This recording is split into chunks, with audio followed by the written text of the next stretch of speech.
প্রিয় দর্শকবৃন্দ, আসসালামু আলাইকুম। ওজন কমাতে রাতে আপনারা কি কি খেতে পারেন তার কিছু আইটেম আমি আজকে দেখাচ্ছি। এখানে আমরা নিয়েছি লাল আটার রুটি, এখানে একটা রুটি নিয়েছি। আপনি যদি খুব ছোট সাইজের নেন সেক্ষেত্রে দুটো কিন্তু নিতে পারেন। এরপরে দেখছেন যে ডিম রয়েছে এখানে। এখানে আমরা দুটো ডিম কুসুম সহ নিয়েছি। দেখুন, আমেরিকান হার্ট অ্যাসোসিয়েশনের নিয়ম অনুযায়ী আপনি কিন্তু 24 ঘন্টায় একটা থেকে দুইটা ডিম কুসুম সহ খেতে পারেন। তো এর অতিরিক্ত যদি খেতে চান সেক্ষেত্রে আপনাকে অবশ্যই কুসুম ছাড়া খেতে হবে।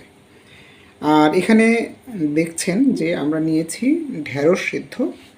এই ঢ্যাঁড়স সিদ্ধ কিন্তু ওজন কমাতে খুবই কার্যকরী, কারণ এখানে রয়েছে প্রচুর পরিমাণে ফাইবার। এরপরে এখানে আমরা নিয়েছি ধুন্দুল ভাজি। তো এর সাথে আমরা আরও নিতে পারতাম শশা, লেবুও নেওয়া যাবে।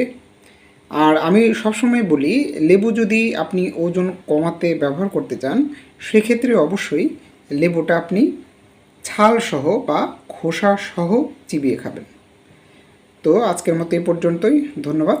পরবর্তীতে আসবো নতুন কোনো ভিডিও নিয়ে।